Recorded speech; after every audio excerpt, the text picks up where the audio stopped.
So here on the top of Daf Lamed Vav Hamid Beis, we have a case in which Rava says that Gidlo b'tfus kosher, and the Gemara says because he made it dapi, an esrog that looks like it has planks, or I guess what you'd call.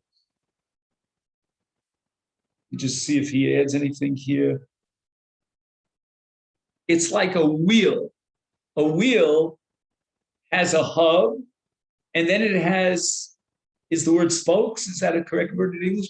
It has spokes coming out of it. So you look at this esrog, and it looks like a wheel. It has spokes in it, but it still maintains its original natural form.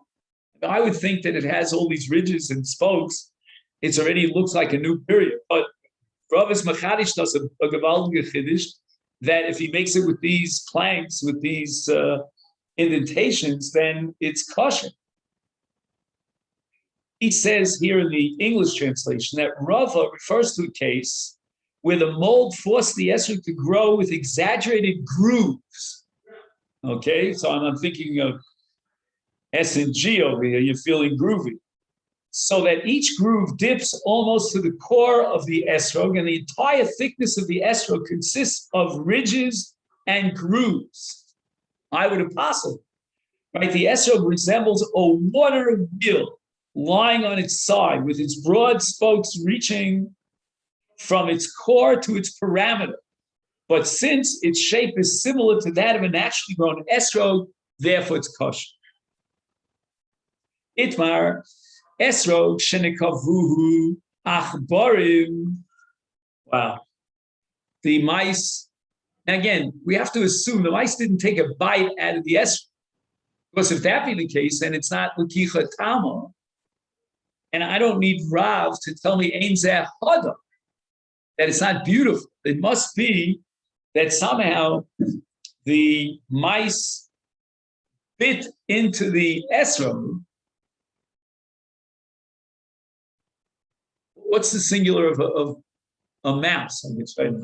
The mouse bit into the esrog, and I guess the teeth of the mouse are like a needle that punctures the esrog. So we're talking about a puncture without removing part of it. They didn't take a nibble out of the esrog. And nevertheless, Amar Rav says, Ein zeh hada. And the Gemara is going to challenge Rav.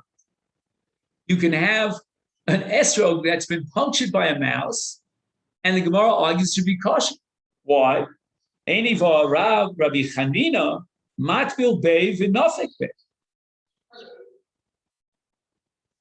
Now this is a pella. This Gemara makes no sense. First of all, I don't understand why Rabbi Chanina, before he took the esrog, he would take a bite out of the esrog. So the Ran says that this was a spare esrog. He had one esrog, which chas v'sholom he wouldn't take a bite out of it, but he had a spare esrog, and he needed to use the spare esrog, as it turns out. So he didn't think he would need it, but he turns out he needed it, and he made the bracha over an esrog that he had taken a bite out of. In any event, you see clearly that the esrog is still considered beautiful, even if, in this case, a human being, but right now the Gemara is not distinguishing between a mouse and a human being, there was a bite that was taken out of the esrog. How is Rav, who says that if the mice nibble on the esrog, or at least puncture the esrog, I should say, apostles the esrog, how is he going to reconcile the behavior of Rav Chanina? He can't just do away with Rav Chanina. He was from the Gdolei, not sure if he's the end of the Tanah and the beginning of the Amoraim, and he used to take a nibble out of the esrog, and then he used that esrog because he needed it. He didn't have his original esrog. It got lost. It got stolen. I don't know what happened to it. So how is Rav going to justify this minhag of Rabbi Chanina? So the Gemara says, wait a minute. You understand Rabbi Chanina? Forget about Rav. Leave Rav out of it. Leave all the mice outside. The Rabbi Chanina kasha masnisin. The Mishnah says that if an esrog is not complete, meaning if a piece of the esrog was taken off, then it's not a l'kicha tama.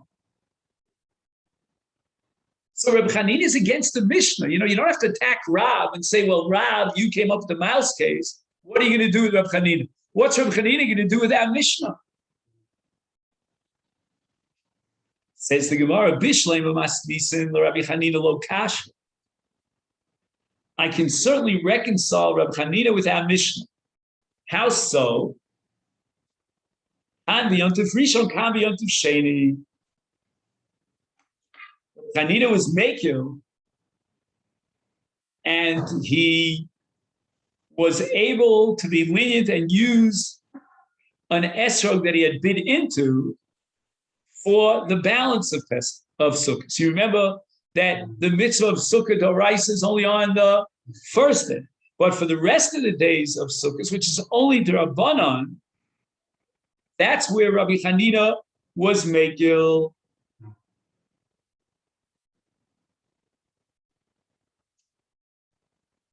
Now we're going to have to assume here that he didn't bite off half the esrog. I mean, that would certainly be not an esrog. I mean, that would be possible for all 7 days. But let's say he still has the majority of the esrog intact, and it's not a lekicha tama. And Rabbi Chanina argues that since the esrog still has hadar, it still is beautiful, although he took a bite, a nibble in it. If it's harder, then it's kosher for the rest of the days of Sukkot, which are only the Rabbanon. If I should say, despite the fact that it's not a lekicha tama, so lekicha tama, meaning that the esrog has to be absolutely complete, that's a requirement only of ulekachtem, tem meaning tama on the first day. As far as the rabbinic requirement of esrog, the balance of what we call yontif sheni of Sukkot, there we don't apply the principle of ulekachtem to exclude if it's not tama, as long as it has hod. El Rav Kasha. But how is Rav going to differentiate between Rabbi Chanina's case, where he nibbled into the esrog, and yet he used the esrog for the mitzvah, albeit for the rest of the yontif, and Rav's statement that if the mice puncture the esrog, then the esrog is possible, presumably for all 7 days. When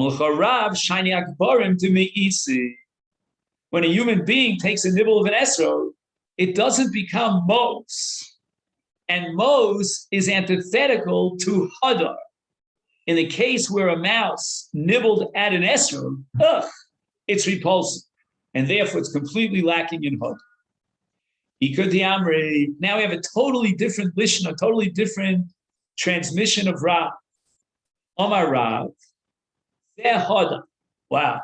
If a mice punctures an esrog, it's still called hadar. And I'll prove it to you.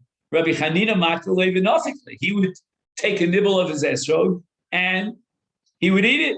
Makalei means he would dip the esrog, in some sort of a rotev, and then he would take a bite out of the esrog. Rabbi Chanina kasha masnisin. But what about the Mishnah? Lo kasha kan b'yontiv rishon, kan b'yontiv sheni. Esrog katan. The Gemara quotes the Mishnah that records a machlokes between Rabbi Meir and Rabbi Yehuda as to the minimum size of an esrog. Rabbi Meir is mekil, and if it has the size of an egos of a walnut, it's kosher. Rabbi Yehuda says no, it has to be larger than the size of a beitza. Amar Rafram bar Papa. Kimachlokes kan, hach machlokes ba'avanim mikur zolos. What the Gemara is doing now is something that's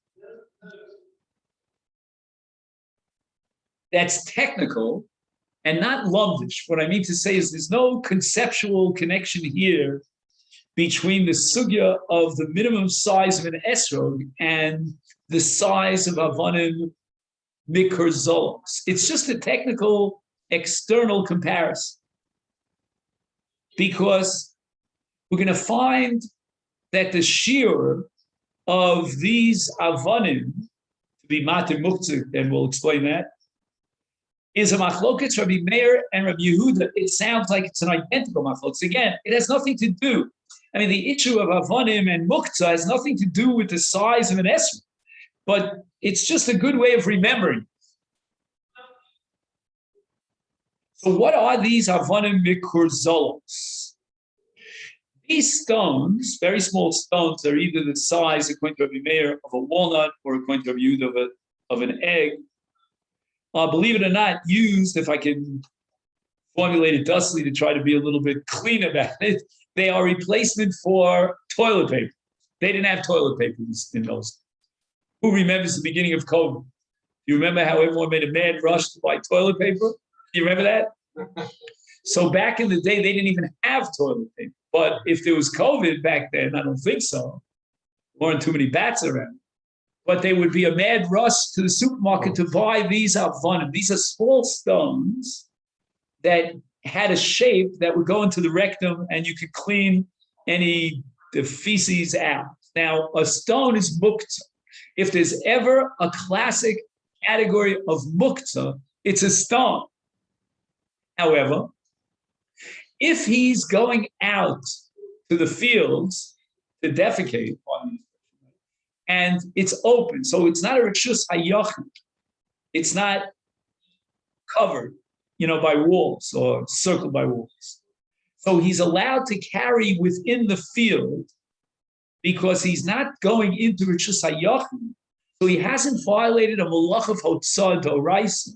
And now we have to add another condition. It's not even a caramelist, because a caramelist is a rishus harabim, and you can't carry 4 amos in a caramelist. It's not even a caramelist. It doesn't have the shiurim and the requirements of caramelist. So the only issue is muktzah.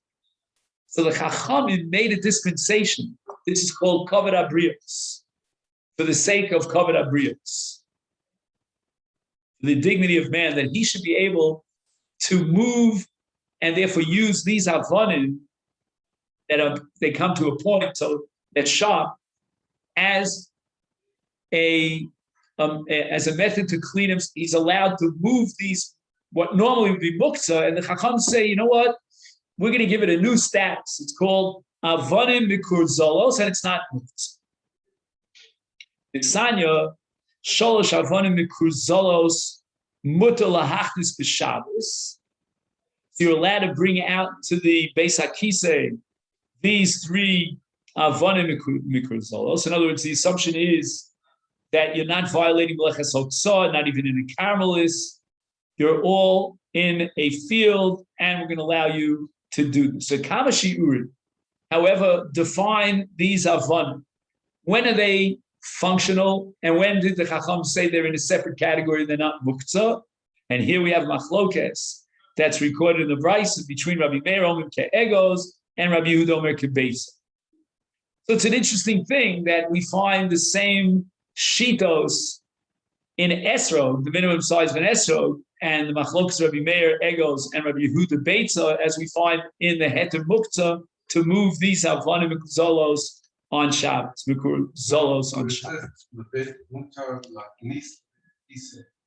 Means to bring them inside, right?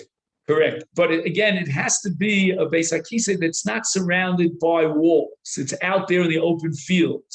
Because otherwise you can have a problem. It's a Beis HaKisei that has 3 walls around it. Then it becomes a rishus hayachid. And then if you take it from an open area into a Beis HaKisei, that could be a violation of meleches hotzah d'oraisa. That we can't be matir even for kavod habrios, because the violation of meleches hotzah incurs a chiyuv skila. Right. Bring inside. Yeah, to bring it inside in the sense of an area that's designated, where they had, they had a hole in the ground. Maybe they had, on the floor, they had very small planks of wood that didn't reach asar tvachim, so it's not a mechitza. Now, is there a maximum size of an esrog beyond which it's possible? So that's machlokes also in our Mishnah, as we learned yesterday. And Rabbi Yehuda says, begadol, if it's a very large esrog, then kedei sheyochaz, he should be able to hold 2 such esrogim of that size in one hand. And Rabbi Yehuda will invalidate an esrog if it's larger than that size, and he can't hold 2 esrogim simultaneously in one hand.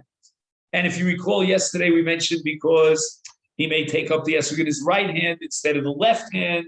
He's got the daled minim, 3 of which he took up in his left hand mistakenly, and now he wants to switch it from one hand to the other to get it right. And he might drop the esrog in the process because it's so large, and it would possibly esrog. Let's say the pita would fall out. But Tanya, we learned in a brisa, Omer Rabbi Yossi, Ma'aser Rabbi Akiva, Shebala Beis HaKnesses, Vesrogo al Kseifa. Could you imagine he had like a knapsack on his back, and he needed that knapsack in order to carry the esrog. You could just imagine how large the esrog was. So it seems that Rabbi Yehuda is incorrect, and in fact, there is no maximum size of an esrog. You can have the esrog the size of a medicine ball. Rabbi Yehuda, so Rabbi Yehuda responded to Rabbi Yossi, wait a minute, you're telling half the story. Rabbi Akiva is part of the story. But what was the response of the Chachamim? Misham Ra, you want to prove it from there. Af heim amrulo ein zeh hada. They objected to Rabbi Akiva, and they said, you're walking around with this gigantic esrog. Like I told you about my friend Sam Schneider. That's possible. Because it's not called hada. It's not beautiful. Now, this line in the Gemara makes no sense because Rabbi Yehuda was the one who denied that you require hada. And the only reason Rabbi Yehuda invalidated a large esrog is not because it's not hada, but because he might flip it from one hand to the other and then drop it.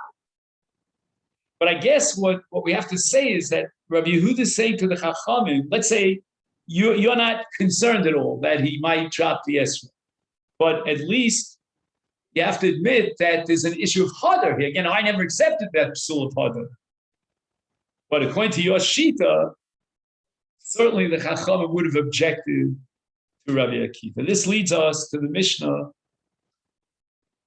here on Lamed Vav Amud Beis.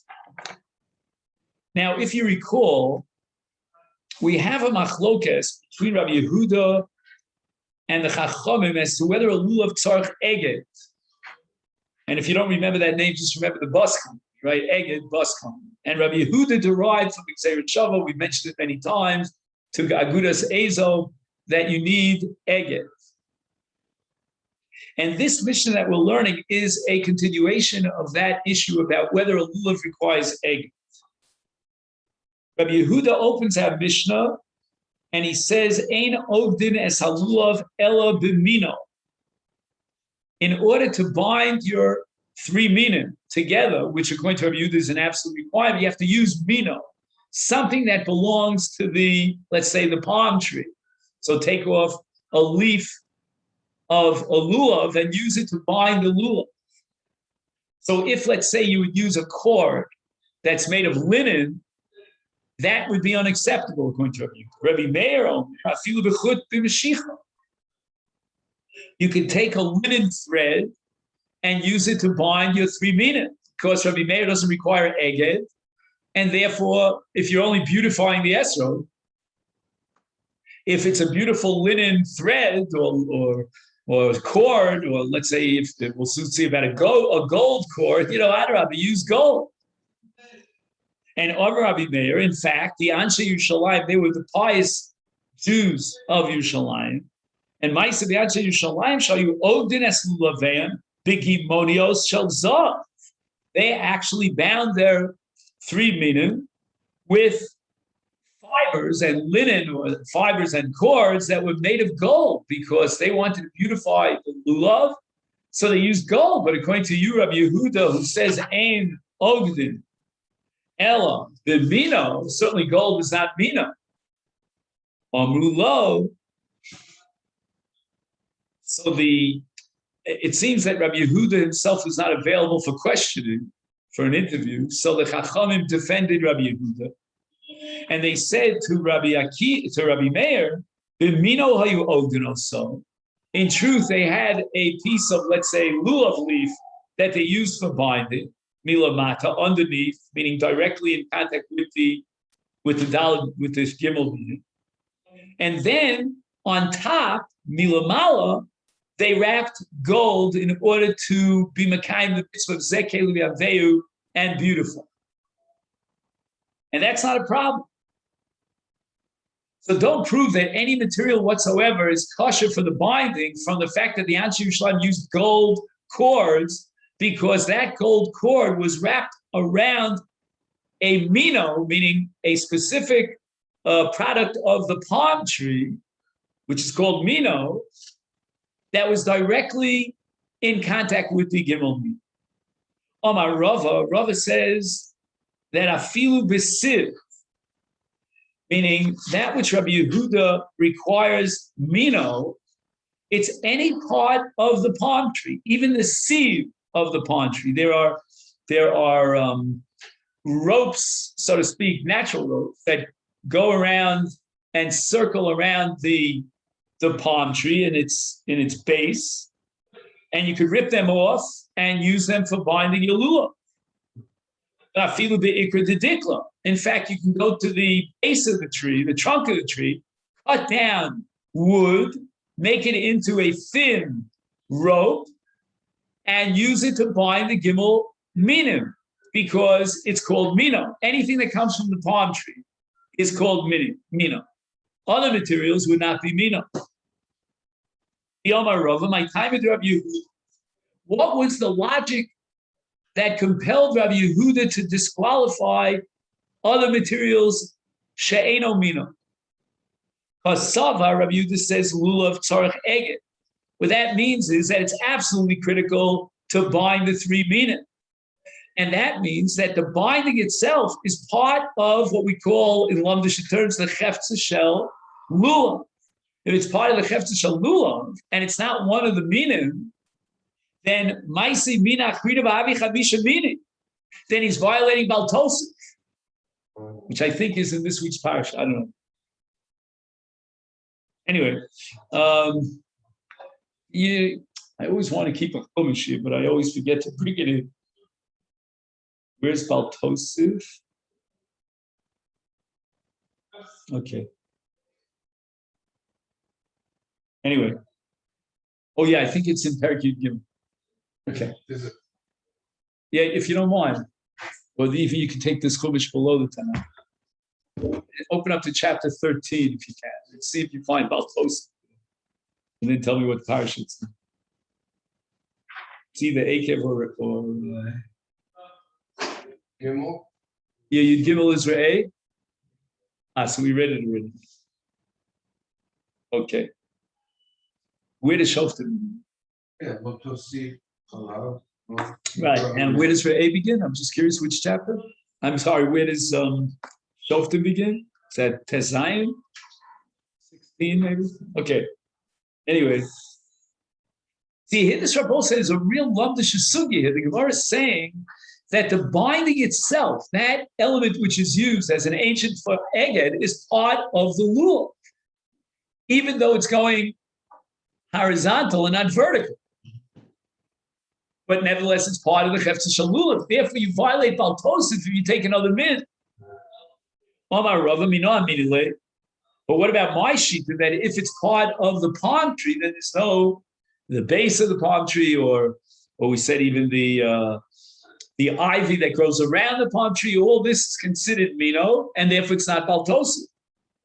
The siv v'ikra the dikla mina de lulav. They come from this species called a lulav, meaning from the palm tree. This Sanya, and I'll prove it to you from a brisa. Basukos teishbu, you shall sit and dwell in the sukkah.